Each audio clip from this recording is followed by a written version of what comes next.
Perfect. Perfect.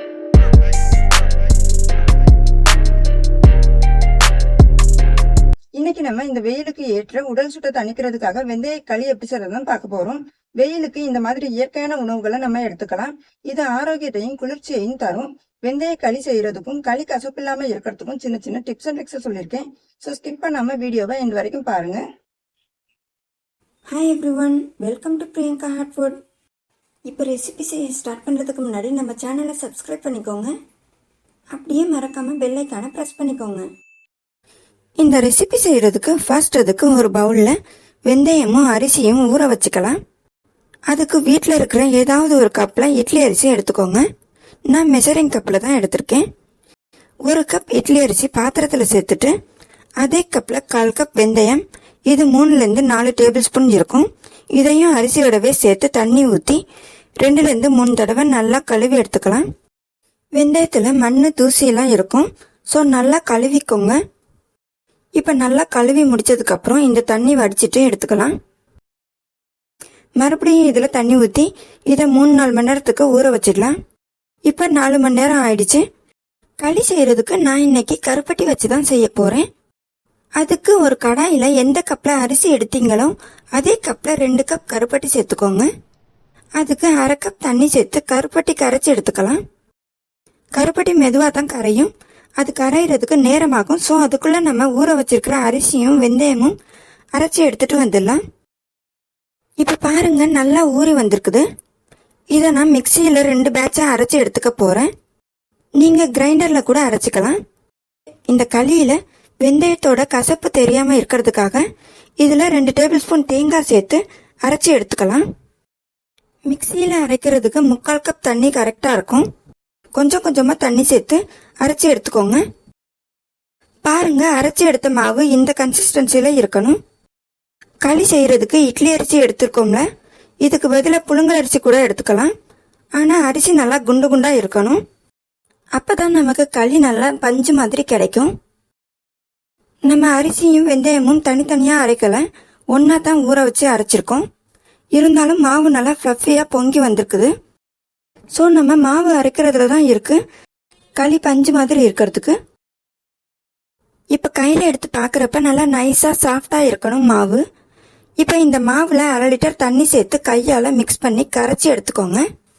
இதை எதுக்காக செய்கிறோம்னா, மாவு தண்ணி மாதிரி இருந்தால் தான் அரிசியும் வெந்தயமும் நல்லா வெந்து அடிப்பிடிக்காமல் இருக்கும். நம்ம திக்கான பேட்டரில் அப்படியே களி செஞ்சால் டக்குன்னு அடிப்பிடிச்சிடும். அதே சமயம் அரிசியும் வெந்தயமும் வெந்திருக்காது. அதுக்காக தான் இந்த ப்ராசஸ் செய்கிறோம். தண்ணி ஊற்றி கலந்துக்கிறோம். இந்த மாதிரி லிக்யூட் கன்சிஸ்டன்சியில் இருக்கணும். மாவு அரைக்கிற டைமில் கருப்பட்டி நல்லா கரைஞ்சிடுச்சு. இப்போ இதில் சின்ன சின்ன டஸ்ட் இருக்கும்ல, அதனால ஃபில்டர் பண்ணி எடுத்துட்டு மறுபடியும் அதே கடாயில் நான் சேர்த்துட்டேன். நான் இன்னும் ஃப்ளேம் ஆன் பண்ணலை. இப்போ இதில் அரைச்சி வச்ச மாவை சேர்த்துக்கோங்க. நம்ம இந்த பேட்டர் சேர்க்குறப்ப ஃப்ளேம் ஆனில் வச்சு செஞ்சோம்னா பிகினர்ஸ்க்கு அடிப்பிடிக்கிறதுக்கு சான்ஸ் இருக்கு.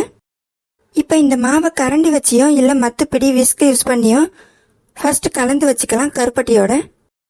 இந்த களியில் கசப்புத்தன்மை குறைக்கிறதுக்கு தேங்காய் சேர்த்துருக்கோம்ல, ஒருவேளை தேங்காய் அந்த டைமில் உங்ககிட்ட இல்லைன்னா அவளும் உளுந்தோ ஏதாவது ஒன்று 2 டேபிள் ஸ்பூன் சேர்த்துக்கோங்க. ஊற வச்சு இந்த மாதிரி நல்லா மிக்ஸ் பண்ணதும் இப்போ மீடியம் டு லோ ஃப்ளேமில் வச்சு கைவிடாமல் கலக்கணும். ஸ்டார்டிங்கில் மாவு பாதி அளவு வேகிற வரைக்கும் கைவிடாமல் கலந்துட்டோம்னா அப்புறம் ரிலாக்ஸாக கலந்துக்கலாம். இதில் அரிசி சேர்த்துருக்கிறதுனால வேகமாக கெட்டியாயிடும். களி கிண்டுறதுக்கு கொஞ்சம் கஷ்டமாக தான் இருக்கும். ஆனால் இது ரொம்ப ரொம்ப ஆரோக்கியமான உணவுங்கிறதுனால கண்டிப்பாக இதை நீங்கள் உங்கள் வீட்டில் இருக்கிற எல்லாருக்கும் செஞ்சு கொடுங்க. வெயிலுக்கு உடம்புக்கு குளிர்ச்சியாகவும் இருக்கும். இப்போ பார்க்குறப்பவே தெரியும், ஓரளவு கெட்டியாக ஆரம்பிச்சிருக்குது. கடாயில் ஒட்டாமல் வருது. தண்ணியில் கையை நினச்சிட்டு தொட்டு பார்த்தா கொஞ்சம் கூட ஒட்டலை, நல்லா வெந்திருக்கு. களி கிண்டுறதுக்கு கொஞ்சம் கஷ்டமாக இருந்தால் இந்த டைமில் ஃப்ளேம் ஆஃப் பண்ணிவிட்டு கப்பில் வச்சு சர்வ் பண்ணிக்கலாம். நான் இன்னும் கொஞ்சம் கிண்டிக்கலாம்னு நினைக்கிறேன், ஏன்னா நான் இதை பர்ஃபி மாதிரி கட் பண்ணிக்கலாம்னு. பாருங்கள், லோ ஃப்ளேம்லையே இன்னொரு 5 நிமிஷத்துக்கு கலந்துட்டே இருக்கிறப்ப இந்த அளவுக்கு நல்லா கெட்டி ஆகிடும். இப்போ நான் இதில் 2 டேபிள் ஸ்பூன் நெய் சேர்த்துக்கிறேன். நீங்கள் நெய் சேர்க்க விருப்பம் இல்லைன்னா நல்லெண்ணெய் சேர்த்துக்கோங்க. நல்லா கெட்டி ஆயிடுச்சு. இந்த களி பர்ஃபி மாதிரி கட் பண்றதுக்கு பெர்ஃபெக்டான கன்சிஸ்டன்சி. இந்த டைம்ல கையில தண்ணி தொட்டு பாக்குறப்ப நம்ம தொட்ட இடத்துல களியோட ஷேப் ஃபிளாட் ஆகுது பாருங்க. இது நம்ம நினைச்ச ஷேப்ல கட் பண்றதுக்கு சரியான கன்சிஸ்டன்சி. இப்ப களியை ஒரு பிளேட்ல டிரான்ஸ்ஃபர் பண்ணிக்கலாம். அதுக்கு ஒரு பிளேட்ல நெய் ஃபுல்லா பிரஷ் பண்ணிட்டு எடுத்துக்கலாம்.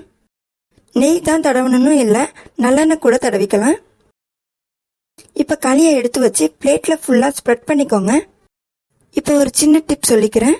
களி கிண்டுறப்ப ஒருவேளை கட்டிப்பட்டு வந்துருச்சுன்னா ஒன்றும் ப்ராப்ளம் இல்லை.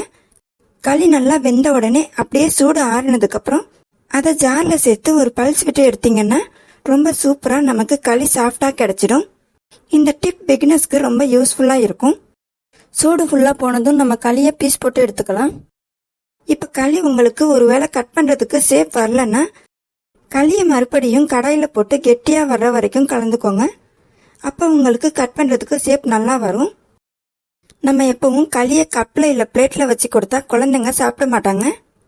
ஸோ அதுக்காக எனக்கு எங்க அம்மா இந்த மாதிரி செஞ்சு கொடுப்பாங்க. இப்ப நான் என் குழந்தைங்களுக்கும் அதே மாதிரியே செஞ்சு கொடுக்குறேன். இந்த மெத்தட் உங்களுக்கு பிடிச்சிருந்தா நீங்களும் இதே மாதிரியே செஞ்சு பாருங்க. அவ்வளோதாங்க, நம்மளோட வெந்தய களி ரொம்ப சூப்பரா செஞ்சு முடிச்சிட்டோம். நான் களி மேல நெய் சேர்த்திருக்கேன். ஸோ நல்லா சைனிங்கா தெரியுது. இந்த களியில கருப்பட்டி சேர்த்து செஞ்சிருக்கிறதுனால அதோட டேஸ்ட் நமக்கு தனியா தெரியும். ரொம்ப அட்டகாசமா இருக்கும். வெல்லம் நாட்டு சக்கரை சேர்த்து செஞ்சா இந்த டேஸ்ட் நமக்கு கிடைக்காது. பொதுவா களினாலே சாஃப்டா தான் இருக்கும். அதுலயும் குழந்தைங்களை இருக்கிற மாதிரி நம்ம அழகா செஞ்சு கொடுத்தோம்னா அவங்களாவே எடுத்து சாப்பிட்டுருவாங்க. நீங்க பாக்குறப்பவே தெரியும் எவ்வளவு சாஃப்டா பஞ்சு மாதிரி இருக்குல்ல. வெயிலுக்கு வாரத்துக்கு ஒரு முறையாவது வெந்தய களி செய்யணும். களியை ஃப்ரிட்ஜில் வச்சோம்னா ஒரு வாரத்துக்கு ஸ்டோர் பண்ணிக்கலாம். வெளியில வச்சுக்கிறதா இருந்தா 2 நாளைக்கு ஸ்டோர் பண்ணிக்கலாம். ரொம்ப நல்லா இருக்கும். கண்டிப்பா நீங்களும் நான் சொன்ன மெத்தட்ல வெந்தய களியை செஞ்சு பார்த்துட்டு எப்படி இருந்துச்சுன்னு மறக்காம கீழே கமெண்ட் பண்ணுங்க. இந்த வெந்தய களி ரெசிபி உங்களுக்கு பிடிச்சிருந்தா இந்த வீடியோக்கு லைக் பண்ணுங்க. நம்ம சேனல் பிரியங்கா சப்ஸ்கிரைப் பண்ணுங்க. Thank you, by.